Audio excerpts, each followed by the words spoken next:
Yeah, so I want to talk about the metaphoric world a little bit, but when you talk about the four living creatures, it's a topic I've wanted to get in, disseminated. I want people to have an understanding of like the four living creatures. It's a Cartesian coordinates of the Earth. Enoch says there's four names for the moon, and it's really accurate. People dismiss the book of Enoch, and here's one of the main reasons why, because they say the moon is a man, so they think that that means that the man in the moon. That's what they're talking about. They mean, see, and what a silly people, what a silly mythic superstition. But they're not saying that the man in the moon is what they're talking about. They're saying the projection of your experience in this plasmatic metaphoric world is like the moon is like a conduit for that. That's what it's saying. And there's two names for the sun, and what it's talking about is the sun is a benevolent catalyst for life and growth. Okay, you look at the Bible, the book of Enoch particularly, but in the Old Testament and the New Testament, is really talking about the essence of life. It's talking about the garden and the growth, and the sun is the catalyst for growth.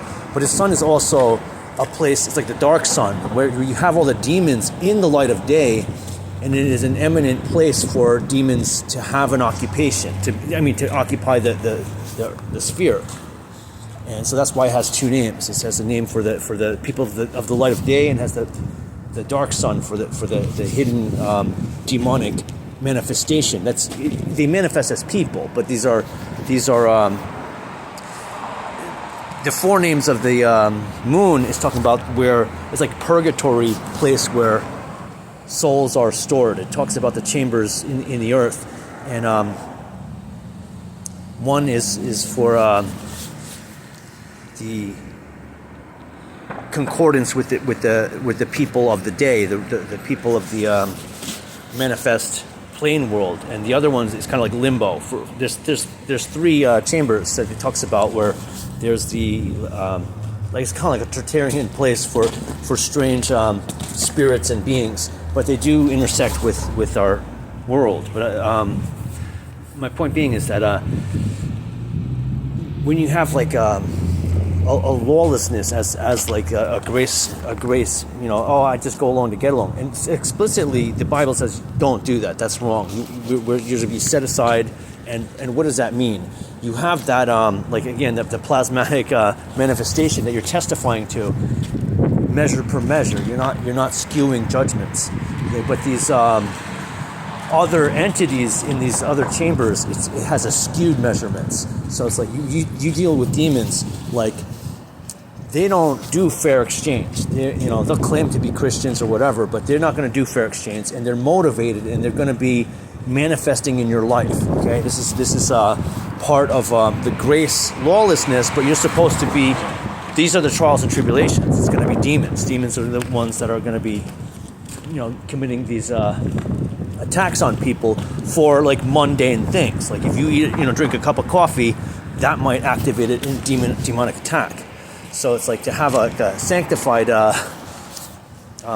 place is very difficult because the world is not.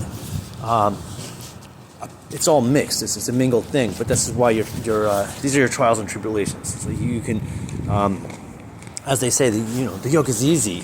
You can just take the most. I don't do anything. I'm let God do everything. I'm just going to sit quietly and this and that. Again, let's say like the apostles didn't do that. The apostles they went out and they battled for the earth because they're battling demons. It's actually what it is.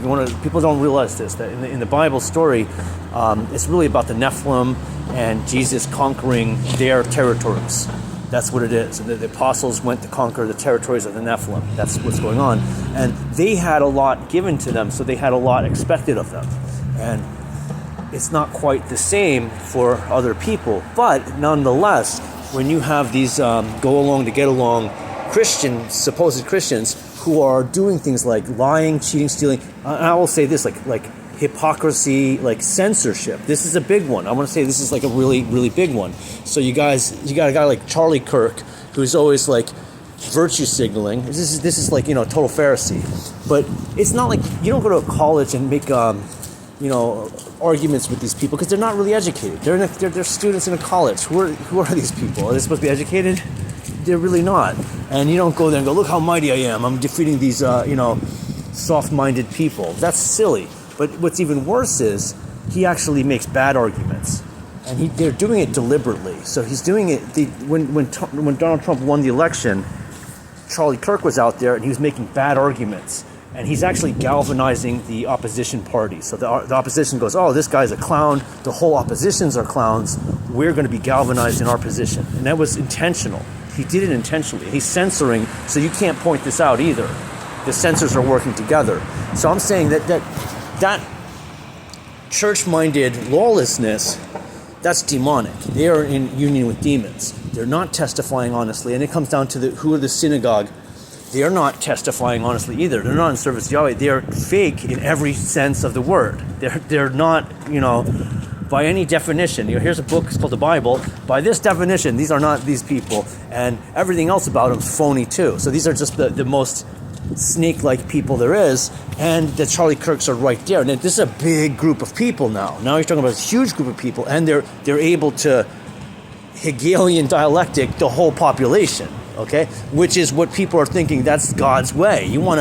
God wants you to have slaves, and you do a dialectic, and you have all the money and power, and they are just stupid, and you punish them for your crimes. Because this is what happens too. When you're in a lawless society like that, and you're taking and going, and you're really just blending along with all the demons. They have to find a scapegoat. They gotta blame somebody for, why is there, anything bad happening? Instead of pointing out the criminals, because that would be the witness thing to do. That's the lawful thing to do. No, they're gonna find a scapegoat and blame the innocent. Okay, that's what they're constantly doing, and it's a default. This is people see toxic work environment, and it's extreme now. It's so demonic. It's so demonic. It's just like.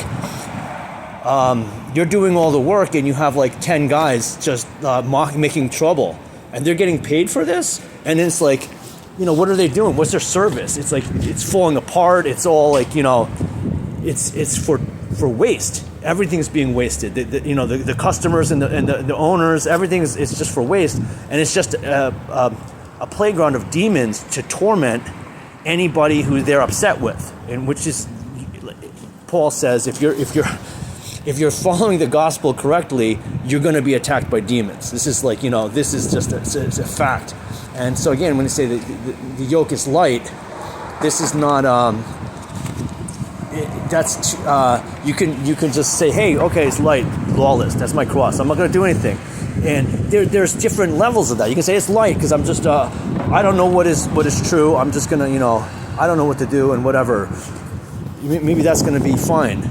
But the fact of the matter is, you got this Charlie Kirks out there who's making, really grievous things. Because aside from just galvanizing the opposition party, having the Hegelian dialectic, this is how sinister it is. So you have a thing called the Taliban. Everybody's heard of the Taliban. And you can actually just research the Taliban. They formed to fight pedophiles. They were warlord pedophiles that were in Afghanistan, and they came from the Western powers. Okay, the Western powers, this is the same as Charlie Kirk and the snakes that he's working with. Okay, all the censors, they're all the same. All censors are the same. No matter who you are, you're censoring people. You're in this club. I'm saying in this club of most grievous evil people. Okay, with your super light cross or whatever you want to call it, because they don't carry any cross.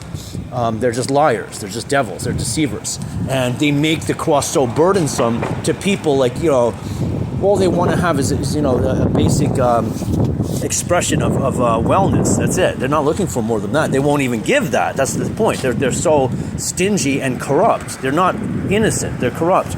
But the thing is, Charlie Kirk is saying, oh, the Taliban was a bunch of pedophiles and they were attacking the children in Afghanistan. No, the Taliban was fighting the pedophiles, and the pedophiles were the funded mercenaries of the Western powers who are putting their opium fields in there and actually bringing it to the United States to degrade the society so they can have this satanic kingdom where the Hegelian, Satanists are in charge.